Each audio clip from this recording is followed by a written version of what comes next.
Hey, I'm Athletes Larry Sorensen here, and today I am going to do a little table tennis workout on site and also find out what makes Tim O'Neill an autumn athlete that's not done yet. Before we get started in talking to Tim, please remember, if you enjoy our content, like, subscribe, and ding that bell for notifications. All right, Tim, thanks so much for having us here in your basement to do a little workout and tell us about yourself. Why don't you begin with giving us an introduction? All right, well, as Larry said, Tim O'Neill. I'm 69 years old. Live here in southern Wisconsin pretty much my whole life. Married. Retired. Sold a tech company a few years ago, so I enjoy playing some golf and table tennis. All right, so obviously you play table tennis. Tell us a little bit about your fitness history. Have you played any other sports throughout your life? Yeah, well, I have two older brothers. One's 8, one's 10 years older than me. They're both pretty good athletes. One was actually a real good athlete, and so I kind of grew up with bats and balls and gloves and in my crib, kind of, I think. And so I kind of grew up playing sports. You know, back then we played whatever sport the season was. So I played football, basketball, baseball, ran track. Probably a better baseball player than anything, but basketball, I think, honorable mention All-State, I think, one year, my junior or senior year, I don't remember which. And I'm kind of in my 20s, I kind of got away from athletics a little bit and started doing more hunting and fishing. Still played a little golf, but mostly hunting and fishing. And 10 years ago, I discovered table tennis. Well, we'll talk a little bit more about that in a second. One thing I do want to talk about before we get going into what you're doing now, because I do notice you have a wrap on your arm. Tell us a little bit about any kind of physical setbacks maybe you had along the way, including the one that you've been dealing with here at table tennis. Yeah. Probably the most significant injury is broke my back about 30 years ago. So still, you know, I managed that with some chiropractic care and things like that, but that was probably the biggest thing that ever happened to me. So the wrap is for tennis elbow. Any of you racket players, you know where that hurts up in the point of the elbow. So I tried to play through it for quite a while. I guess I didn't realize how bad it could get. There were some tournaments coming up, table tennis tournaments coming up that I wanted to play in, and I kept practicing and playing, and it got pretty bad. So I took about 6 months off last year and tried to rest it. I think orthopedic doctors have a joke that there's 40 cures for table tennis or tennis elbow. You just got to find the one that works for you. Yeah. So I tried about 20 of them. I don't know how many. I tried a lot of them. Yeah. The strange thing is that they always say all of them include rest. Yeah. You know, it might be dry needling, but you got to rest it. It might be ice, but you got to rest it. It might be Therabar, but you got to rest it. So after a while, I just got to the point where I said I had to rest it. So it was a long 6 months. So now this wrap does a great job. Yeah. So. All right, so now you're done with your rest. You're managing it, right? So tell us a little bit, first of all, before we get into that, is how exactly did you get into table tennis? And what age were you when you started doing that? Yes. So, you know, like a lot of people, I played as a kid, but not, you know, basement ping pong. Not really. There is a difference. And so I worked in the tech industry. I had a small tech company, and you know, it was a lot of younger people, and we ended up getting a table for the office. And one of the guys was actually pretty good and kept bringing in a paddle that none of us could return any of his shots with. He just kind of laughed at us because he knew it was somewhat equipment-based, but so we all eventually got pretty good paddles, and And I just kind of looked up online, and I found out there were places around the Milwaukee area where groups of guys got together, small clubs. They rented out middle school gyms and set up 10, 12 tables, and you know, there are 30, 40 guys around, and so people are pretty friendly at the clubs. There's 3 or 4 of them in the Milwaukee area. You know, they try to help you. Some of the clubs have some coaches around, so I've had some coaching, still have a coach. So give a little shout out to your current coach. Yeah, Mike Genders, he's a pretty well-known racket coach here in the Milwaukee area. He coaches tennis, pickleball, table tennis. I'm not sure what other, I don't know if he coaches racquetball, but imagine he did at one time. And I know you've worked with Mike too, haven't you? yeah, I originally started, and Mike was actually my first coach as well. I've had a couple different ones over the years, but he is really does a great job, especially if you've never played before. I mean, he just great with the fundamentals, and just really is a good coach when it comes to breaking down techniques and so forth. So right now you're working with him, and so I get to come over and help you to practice and implement some of the stuff that he's doing. So it's kind of a nice little combination. I get to touch the balls with you and have a little fun, and then you get to put your coaching into practice. So, you know, you mentioned before that table tennis versus, you know, basement ping pong, which, yes, there's considerable differences there in many different ways, but certainly there's differences athletically. So, you know, at your age, what is it you do outside or off the table to enable you to move and be effective on the table? Yeah, it's a pretty demanding sport. So, you know, really at 60, I hadn't done, other than golf, I really hadn't done much. So it took me a while to get into some kind of shape, like even some of the table tennis drills with a coach, you know, a lot of it's just aerobic exercise. So, but I do have a training robot. People laugh at that. You can if you want, if you're listening. So the training robot is kind of like a tennis ball machine or a pitching machine. Just keeps spitting balls at me, and there's a net that covers the back of the table, so it's just kind of a continuous feed.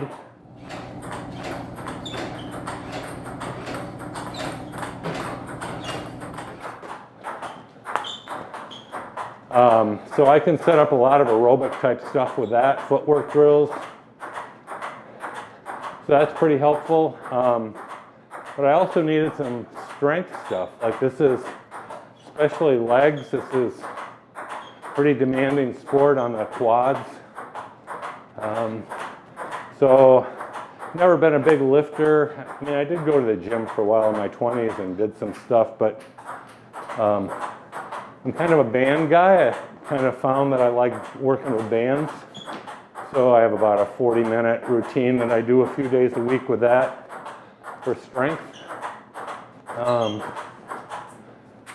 And just, you know, general, I'm not a runner, so most of the aerobic stuff I get is here at the table. Yeah. All right, so we are going to transition. We're done with our forehand and backhand warm-up, and now we're going to do a little top spin. So Tim's going to be putting some vigor into these hits, and you'll see his ball coming hot and heavy with some spin. And I'm just going to try to be a backboard for him and block it, and I will try to move him around a little bit. So now you can kind of get a sense of a little more of the cardio action and movement involved in some basic topspin strokes in table tennis.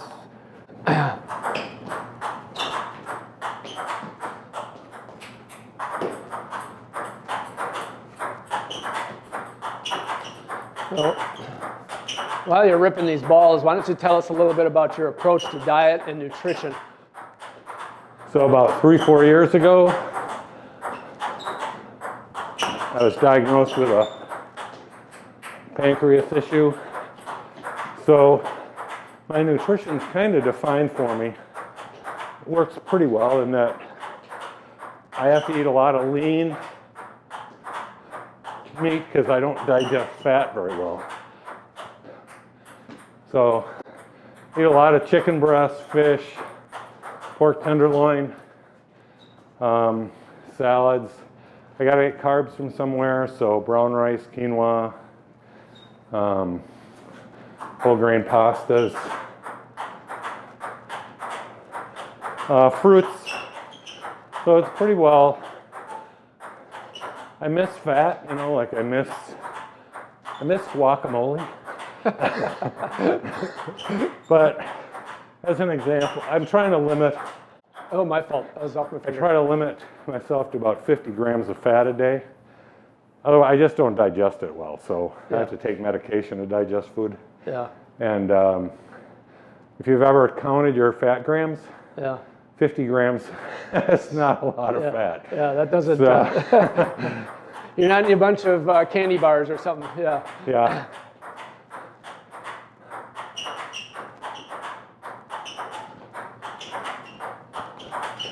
Nice. Oh, the doubler. Okay, here we go. So at age 69, what is it that keeps motivating you to keep doing this? And Well, part of it is I always want to be able to hit forehands like this. yeah, it's fun, isn't it? So I'm 69. I don't really know how much longer I'll be able to do it, but I'm hoping a while. So that's a motivation. You know, I don't know who gets credit for this, but don't let the old man in. Yeah, Right? That's an expression you hear. That's a motivation for me. yeah, So I'm rated in the table tennis world. I'm a little below average. I'm trying to jump. But while I can still play an aggressive style like this, I'd love to jump about 400 points in the rating system, which is pretty significant. yeah, yeah. I need to get better to do that. So I've kind of always been that way, whether it was even hunting and fishing, you know, or even though that's not a competition. I guess in my head, I've always been competitive and want to get better. You know, I just want to get better. So, and I look at that in all aspects of life, right? Every day I want to be a better husband, I want to be a better friend, I want to be a better family member. But when it comes to athletics, I think I'm driven a little more. Yeah. So. Well, and how about the effects on your health? I mean, oops. So, I mean, I really think what table tennis has done motivationally is get me to the point where I'm really in better shape than I have been in a long, long time. You know, probably since 30, I don't know, something like that. Yeah. And I just feel better, you know, I'm active, I can do stuff.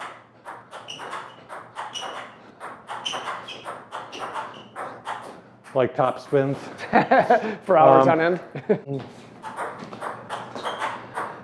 All right, so you're having a blast doing this now. I always like to ask, you know, is there anything you would have done differently over the years as far as your health and fitness and athletics, if you could go back in time? Yeah, I mean, I didn't realize, I guess, how much I missed competition. So I guess in my 20s, you know, I guess I wish I would have kept playing baseball. And like I've met guys now that are playing baseball in their 60s and 70s, hardball. Yep. I just didn't know that was available. So, and certainly if I would have known that table tennis was a sport besides basement ping pong, kids learn this sport so fast that I wish I would have taken it up at a much younger age. You know? Yep. Oh. Yeah, it's one of those that I had a coach once tell me that I don't care how long you practice, I've been playing since I was 3 years old, you'll never beat me. And he was right.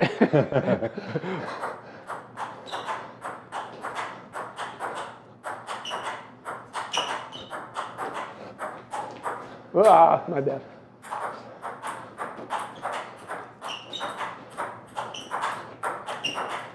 Oh, nice recovery.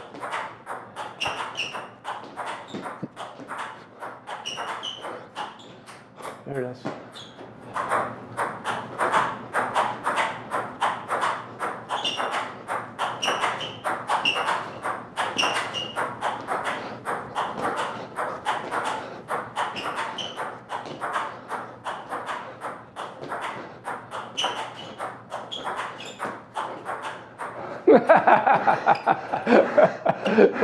That is a lot harder than it looks.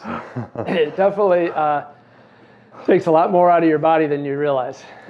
So we're going to move on now that Tim's nice and warmed up with his forehand top spins, and we're going to do a basic drill to work on forehand loop. So he's going to give me an underspin serve. I'm going to push deep to his forehand, and he's going to give me a heavy loop, and I'll block it, and we'll play it out a little bit. So in the meantime, while we're doing that, Tim, why don't you tell us a little bit about some of your up-and-coming events? Sure. So the Wisconsin State Championships are coming up. It's a fun event. It's you've got to live in Wisconsin or go to school in Wisconsin. But there'll be a wide variety of players there. You know, probably some. If you guys want to look this up on USATT ratings, it's there'll be some players in the 2,300 range probably, and then all the way down to beginners. So it's a fun event. Nice. A lot of the beginners will be kids. It's great to see kids get involved in the sport, you know. Yeah. And then come summer, there's an event down in Chicago area, and then in fall, there's usually 2 or 3 events, Chicago, Indiana. Yeah. Yeah. You got to travel if you want to play in tournaments for table tennis. Yeah. Yeah. A little bit. I got a buddy who lives in Jersey. There's some out in Jersey. I might go visit him and play in one. And let's go have some fun. Yeah. Yeah.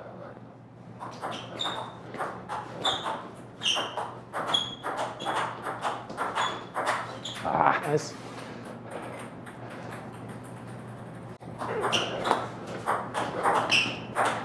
Nice. Now you mentioned 1,800 rating, what have you. Just give us a real brief idea. What is its rating system, and where are you rated? So I'm rated a little over 1,300 right now. I think it's 1,320, which, you know, the best players in the world are about 3,000. So if you think, by math-wise, I'm a little worse than half as good as the best players in the world. Yeah. So, you know, my goal is to get to 17 or 18, but you really got to do it 100 or 150 points at a time. Yeah. Like 1,500 players right now I can play with. I don't beat them very often. Yeah. I think with all the practice I'm doing, I'm getting to the point where I'm going to have better chances against them. Yeah. But then it's a whole nother big jump to 1,700. Yeah. So every 150, 200 points is even at the high end, if you're a 2,500 level player, which is almost Olympic level, Yeah. To go to 26 or 2650, that's a huge gap for those people. Yeah.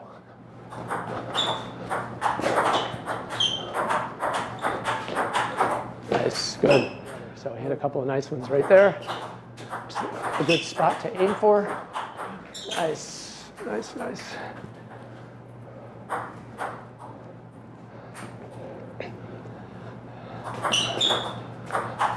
Good. All right, so we'll transition here into some backhand loops. And while we're doing that, first I want to say thanks so much for taking time to have me over to do a little practice for one. Tell us a little bit about what makes you an autumn athlete that's not done yet. I do want to give you a chance to give us some final thoughts while we're doing this. Yeah. And just kind of address our audience with whatever you'd like to address them with. So give us your final thoughts while we do some backhand loops. Basically the same idea here, only I'm going to push to his backhand. Yeah, I guess I'd just like to encourage everybody to, if you haven't done anything in a while, get moving. You know, do a 10-minute walk twice a day or whatever it is to start getting moving.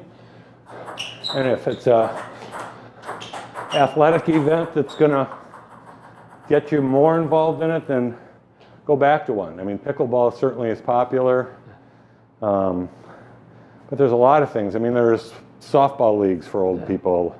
So autumn athletes. Oh, I'm sorry. There's softball leagues for autumn athletes. There's, I know a lot of people my age that are swimming regularly and in competitions, you know. And they didn't start that way, you know. I mean, Yeah. some of them have continued all their life, but some people have gotten back into it. So I just like to encourage people to, you know, get moving, and, you know, life doesn't have to be sitting in a recliner, you know. Yeah, I mean, something I heard a few months ago that I thought was really encouraging to me. I hadn't really thought about it this way, but a body in motion stays in motion. Yep. So it's not, you can't get to 3 hours of table tennis on the first day, right? It's, Yeah, definitely. but you can get to it.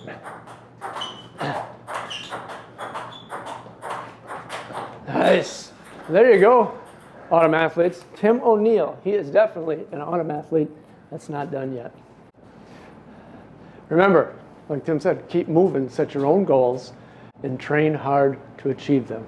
Thanks so much for watching. Stay tuned, because we're going to get into some match play and stuff here in a little bit. And we'll give you a couple of clips if you want to stick around and watch us play a little bit. But in the meantime, thanks for watching, and we will see you next time.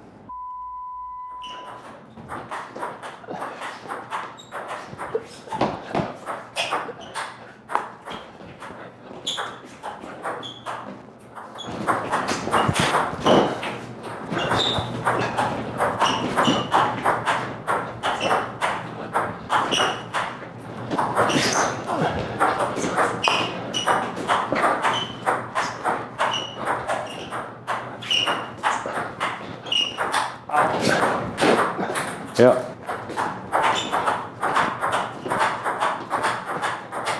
And then,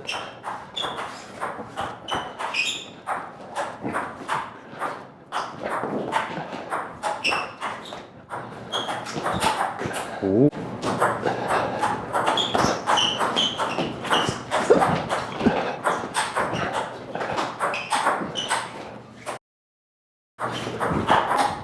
okay.